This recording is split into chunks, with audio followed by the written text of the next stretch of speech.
Imagine a bustling marketplace in the land we now call Thailand, perhaps 1,000 years ago. There are no coins jingling in pockets. No one is asking, how much does that cost? Instead, what you would see is a vibrant, noisy, and wonderfully complex dance of trade. This was the barter era. People exchanged goods they had for goods they needed. It was a system built entirely on negotiation and the perceived value of things. A farmer with a surplus of rice might trade a large basket of it for some salt from a coastal trader. Salt was incredibly valuable, not just for flavoring food, but for preserving it in the hot, humid climate. It was a practical and direct way of doing business. The sheer variety of goods exchanged is quite staggering when you think about it. It wasn't just about basic survival items like rice and salt. Skilled artisans would trade their beautiful pottery or hand-woven textiles for other necessities. A fisherman might bring in a large catch from the river and trade it for metal tools, like knives or axe heads, which were essential for farming and building. Even more exotic items played a part in this system. Forest dwellers might offer rare woods, fragrant resins, or medicinal herbs. These were highly sought after and could be traded for a significant amount of food or other crafted goods. It was a world where your wealth was what you could produce with your own two hands, or harvest from the land around you. This system, however, had its challenges. What if the potter didn't need any more rice? The farmer would have to find someone else who wanted rice and had something the potter desired.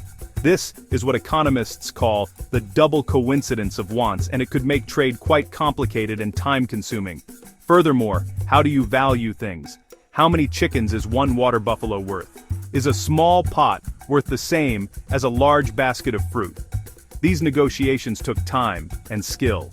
It also made saving up for a large purchase very difficult. You couldn't exactly store hundreds of baskets of perishable fruit to trade for a house later on. Despite these difficulties, the barter system thrived for centuries across the various communities and early states of Southeast Asia. It fostered strong community ties, as people had to trust and rely on each other directly for trade. It was a very personal form of economy. People knew the person who grew their food or made their tools. But as trade routes expanded and societies grew more complex, the limitations of bartering started to become more apparent. The need for a more convenient, standardized, and portable medium of exchange was growing. The stage was being set for a monumental change, a change that would arrive from distant shores. The seas around Siam have always been highways for trade. For centuries, merchant ships from far-flung empires sailed these waters, bringing with them not just exotic goods, but new ideas. Among the most fascinating of these imports were coins. Imagine being a local trader. In a port town around the 1st to 6th centuries, a ship arrives, perhaps from as far away as the Roman Empire. The sailors pay for supplies not with goods, but with small, round pieces of metal stamped with the face of an emperor you've never heard of. These Roman coins were a curiosity, a piece of a world beyond comprehension. They weren't used as local money, but they were valued for their metal and as exotic trinkets. It wasn't just Europeans. Closer to home, powerful empires were also minting their own currency. Traders from India brought their own silver and gold coins, stamped with images of their gods and rulers. These coins flowed into the region, following the spread of Hindu and Buddhist beliefs. Then, from the north, came the vast and organized Chinese Empire. Chinese merchants arrived with their distinctive round coins, which had a square hole in the middle. This clever design allowed them to be strung together, making them easy to carry and count in large numbers. These foreign coins began to circulate in the port cities and major trading centers of Siam. For the local population, however, these coins were still a foreign concept. They were something used by the visiting merchants, not by the everyday farmer or artisan. People living inland, away from the bustling ports, may never have even seen a coin. They continued to rely on the familiar system of barter, trading rice, tools, and textiles as they always had. The foreign coins were often treated more like valuable commodities than money. They might be melted down to make jewelry, or kept as a store of wealth, like a precious stone. Their value was in the silver or gold they contained, not necessarily in the face stamped upon them. The presence of these foreign coins did something very important, though. It planted a seed. It introduced the concept of a standardized unit of exchange. Local rulers and merchants saw how efficient it was. They saw how easily these small metal discs could be used to pay for goods, to pay soldiers, and to collect taxes. It was far more practical than trying to collect taxes in the form of chickens or rice. The idea that a small, portable, and durable object could represent a specific amount of value was revolutionary. This idea would slowly take root, paving the way for the region to develop its own unique form of money. As the idea of money began to take hold, the early kingdoms of Siam, such as the influential Dvaravati kingdom which flourished from the 7th to the 11th centuries, started to experiment. They weren't quite ready to make proper coins like the Romans or the Chinese, but they moved away from pure barter. Instead, they began to use pieces of metal as a medium of exchange. These were not coins in the way we think of them today. They were often simple, unadorned pieces of silver or other metals shaped into bars, rings, or other geometric forms. You could call them pre-coins or proto-money. These early metal forms of money were a huge step up from bartering. Their value was based on their weight and the purity of the metal, usually silver. A merchant could now carry their wealth in a small bag, rather than having to transport bulky goods. This made trade over longer distances much easier and safer. Small pieces could be cut from a larger silver bar to make an exact payment, a bit like getting change. These pieces were often referred to as chiang or ngoen money. They were practical, but they lacked one key feature of a true coin, a royal stamp of authority. Without an official mark, there was always a risk. How could you be sure the silver was pure? How could you be certain the weight was correct without carrying a set of scales everywhere? This lack of standardization meant that transactions still required a degree of checking and verification. Merchants would have to weigh the metal pieces for every single trade. Despite this, these silver ingots and bracelets became a common feature in the markets of the Dvaravati and other contemporary kingdoms. They were a bridge, a crucial link between the old world of barter and the new world of coinage that was just over the horizon. Alongside these silver pieces, other interesting forms of money appeared. In some regions, cowrie shells brought by traders from the Maldives were used for small, everyday purchases. These beautiful little shells were durable, hard to counterfeit, and small enough to be convenient. In other areas, simple metal tokens, perhaps made of lead or tin and stamped with a simple symbol like a conch shell or a flower, were also used. These were fascinating local experiments, showing that people all over the region were grappling with the same problem and coming up with their own creative solutions. The stage was perfectly set for a great ruler to take the next logical step. The moment when Thailand got its very first true coin is a landmark in its history. This happened during the Sukhothai kingdom, under the rule of the great king Ramkhamhaeng Haeng in the 13th century. He is credited with creating a truly unique and iconic form of money known as pa duang, which translates to coiled worm or grub. This name perfectly describes its strange and wonderful shape. It didn't look like the flat, round coins from other countries. Instead, it was made from a bar of silver, bent into a ball-like shape with the two ends hammered together, leaving a distinctive cleft on one side and a hole on the other. This wasn't just an artistic choice, it was a clever piece of anti-counterfeiting technology. The pa duang, often called bullet money by Western traders centuries later, was made from pure silver. Its solid, chunky form made it difficult to tamper with. You couldn't easily shave off bits of silver without the damage being obvious, and it was hard to fake using cheaper metals. Most importantly, each pa duang was stamped with official marks. One stamp was a symbol of the kingdom, often a chakra, a serrated wheel representing Buddhist law, and the other was the personal emblem of the reigning king, such as a lion, elephant, or conch shell. These stamps were the crucial innovation. They were a royal guarantee. When a person held a pa duang, they weren't just holding a piece of silver, they were holding a promise from the king himself. The stamps guaranteed the weight and purity of the silver. This meant you no longer needed to carry scales to weigh your money for every transaction. You could trust the coin because you trusted the king's authority. This transformed the economy. It made trade faster, more efficient, and more secure. It was a powerful statement of a centralized, organized kingdom. The creation of the pa duang was a pivotal moment.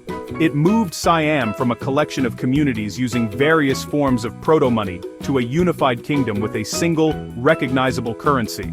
It was a tool for economic growth, allowing for more complex trade and the easier collection of taxes. But it was also a powerful symbol of national identity. This strange-looking but brilliant little piece of silver was uniquely Siamese. It was not a copy of a Roman, Indian, or Chinese coin. It was a homegrown innovation, a testament to the ingenuity of the Sukhothai kingdom and its visionary ruler, King Ramkhamhaeng. When the magnificent kingdom of Ayutthaya rose to power in the 14th century, it didn't reinvent the wheel. Instead, it adopted and perfected the Pa Duong. For over 400 years, these silver bullet coins were the backbone of one of Southeast Asia's most prosperous trading empires. Ayutthaya was a cosmopolitan hub, a meeting point for merchants from Europe, Persia, India, China, and Japan. And the currency they all had to use was the chunky, reliable Pa Duong. The kingdom produced these coins in large quantities, with the silver often sourced from trade with Japan or the Americas, via European merchants. The basic design stayed the same, but the symbols changed with each new king. The kingdom's mark, the chakra, usually remained, providing continuity, but each of Ayutthaya's 33 kings stamped the coins with their own personal emblem. This has created a fantastic catalog for historians. We can trace the reigns of different monarchs by the symbols on the coins, from mythical birds and elephants to floral designs. These stamps were applied by hand using a hammer and chisel, which is why no two Pa Duong coins are ever perfectly identical. Each one is a tiny, unique piece of handcrafted history from the royal workshops. Pa Duong coins were made in a range of standard weights, all based on the traditional Thai unit of the baht. The 1 baht coin was the standard, weighing about 15.2 grams. But there were also smaller denominations, like the half baht, or saluweng, and the quarter baht, known as phuong, as well as larger, heavier coins for significant transactions. This standardized system of weights made commerce incredibly smooth.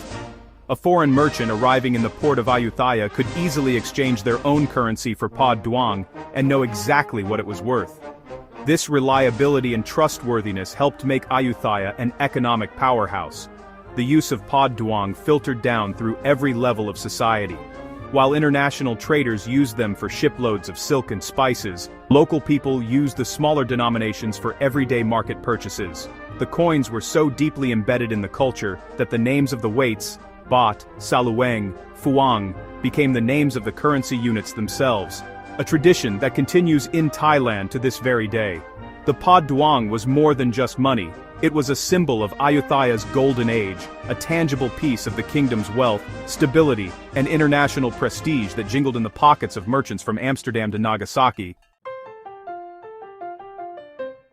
In 1767, the glorious kingdom of Ayutthaya fell after a devastating invasion. The capital was destroyed, and the kingdom shattered. In the chaos that followed, a remarkable general named Thaksin rallied the Siamese forces, drove out the invaders, and established a new capital at Thonburi, across the river from modern-day Bangkok. During this turbulent period of rebuilding the nation, what currency did King Thaksin turn to? He continued to use the Pa Duong. In a time of uncertainty and upheaval, the familiar, trusted bullet coin was a powerful symbol of continuity and legitimate rule. It was a link to the stability and glory of the past. King Thaksin's mints produced Pa Duong that looked very similar to those of late Ayutthaya. They bore the chakra mark, but King Thaksin added his own emblem, often the Trisula, or trident of the god Shiva. By issuing these coins, he was sending a clear message. The kingdom was restored, and a legitimate king was once again on the throne. Using the established currency helped to stabilize the economy quickly and restore public confidence. People understood the value of Pa Duong, and its continued production meant that trade and daily life could resume with a sense of normalcy, which was desperately needed after years of war. This tradition was carried on when the Chakri dynasty was established in 1782, with King Rama I moving the capital to Bangkok and founding the Ratanakosin kingdom. The early Chakri kings, from Rama I to Rama III, all continued to mint and use Pa Duong as the official currency of the realm. Each king placed their own dynastic symbol on the coins, most famously the Sudarshana chakra, the personal emblem of the Chakri dynasty. For the first 70 years of Bangkok's history, the economy ran on these centuries-old bullet coins. They were a sign of the new dynasty's connection to the traditions of Sukhothai and Ayutthaya. The unwavering reliance on Pod Duong for over 500 years speaks volumes about its success. It was a design that worked. It was secure, trusted, and deeply ingrained in the Siamese identity. Foreign traders might have found them odd-looking compared to their own flat coins, but they respected their consistent silver weight and the authority they represented. The Pod Duong had survived the fall of two kingdoms and the birth of two more. It was a constant in a world of change. However, a new era of global interaction was dawning, and this ancient coin would soon face its greatest challenge: the unstoppable force of Western-style modernization. By the mid-19th century, the world was changing rapidly. The age of steamships and global trade meant that Siam was having more contact with Western nations than ever before. The brilliant and forward-thinking King Mongkut, Rama IV, understood that if his kingdom was to remain independent and be seen as a modern nation, it needed to adapt. One of the areas he focused on was the currency. The handmade Pod Duong, which had served the kingdom so well for centuries, looked antiquated next to the perfectly uniform, machine-made coins of Britain, France, and America. It was time for a change. King Mongkut's first attempts at modern coinage were fascinating. He created some flat, round trial coins. But the real revolution came when he imported a steam-powered coining press from Britain in 1858. This was a game-changer. For the first time, Siam could produce coins that were perfectly round, of a consistent thickness, and with intricate designs that were difficult to forge. This machine-made money was a powerful symbol of modernity and technological progress. It showed the world that Siam was not a backward kingdom, but a sophisticated nation, embracing new ideas. The new silver coins issued under King Mongkut were a beautiful blend of tradition and modernity. They were flat and round like Western coins, but the designs were purely Thai. One side featured the royal crown, the emblem of the king's authority. The other side featured the chakra, but this time it was surrounding an image of a white elephant, a sacred symbol of royal power and prestige in Thailand. The coins clearly stated their value in the traditional units of baht, saluang, and phuong. They were modern in form but Siamese in soul, a perfect reflection of King Mongkut's policy of adapting to the West while preserving Thai identity. His son, King Chulalongkorn, Rama V, continued this modernization with great enthusiasm. He expanded the royal mint and introduced a full decimal system, where 100 satang equaled 1 baht, just as it is today. The coins from his reign featured a portrait of the king, another practice borrowed from European monarchies. This was a radical departure from the symbolic emblems of the past. Putting the king's realistic image on the money made the connection between the people, the currency, and the monarch more personal than ever before. The age of the Pod Duong was officially over. The era of the modern Thai baht had begun. The new modern silver coins were a great success and remained the standard for decades. Throughout the reigns of King Chulalongkorn, King Vajiravud, Rama VI, and King Prajadipak, Rama VII, silver baht, saluang, and phuong coins were the familiar currency of daily life in Siam, which was officially renamed Thailand in 1939. People used them to buy food, pay for transport, and conduct all manner of business. These coins were still valued for their intrinsic worth. Their value as money was directly tied to the value of the silver they contained. This was the way money had worked for centuries, all over the world. However, the 20th century brought immense economic turmoil. The Great Depression of the 1930s and the chaos of the Second World War dramatically changed the global financial landscape. The price of silver began to fluctuate wildly. This created a huge problem.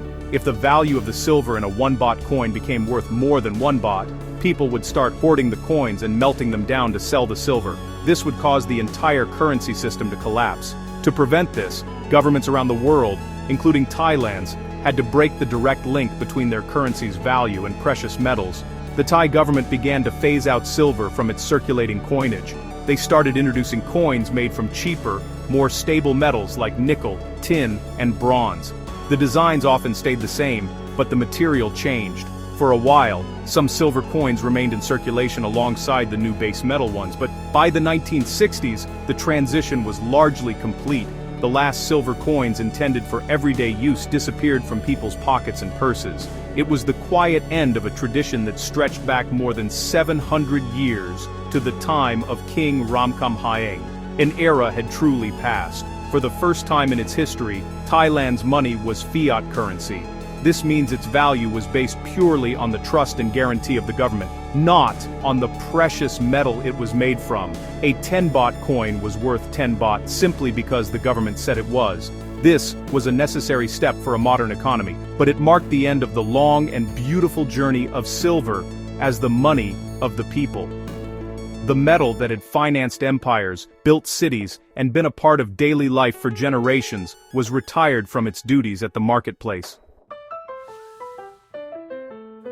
Although silver coins disappeared from everyday circulation around 1960, Thailand's love affair with silver money did not end. The metal that had been at the heart of its economy for so long simply took on a new, more distinguished role. Instead of being used for buying groceries, silver was now reserved for creating special, beautiful coins for collectors and to mark the most important moments in the nation's life.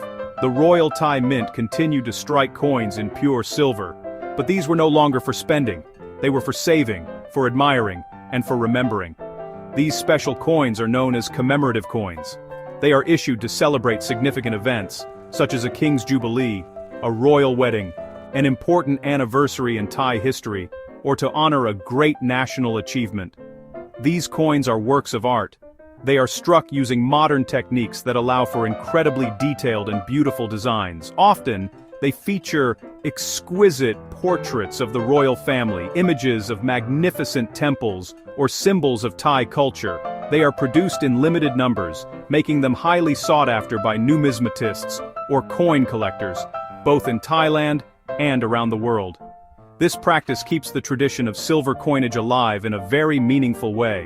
While a modern 10-baht coin is a simple tool for commerce, a commemorative silver coin is a piece of history, a carrier of culture, and a tribute to the nation. It connects the present day back to the long line of silver money, from the first pod duong of Sukhothai to the elegant machine-struck coins of King Chulalongkorn. Holding one of these modern silver coins, you can feel the weight and appreciate the luster of the metal, just as a merchant in Ayutthaya would have done 500 years ago. So, the journey of Thailand's silver coin has come full circle. It began as a practical solution to the problems of barter, evolving into the unique pod duong that defined a kingdom's identity for centuries. It then adapted to the modern world in the form of flat coins, before finally retiring from daily service. Today, it lives on as a shining symbol of heritage and celebration. The story of silver money is, in many ways, the story of Thailand itself, a tale of ingenuity, adaptation, and a deep respect for tradition, all captured in a small, gleaming piece of precious metal.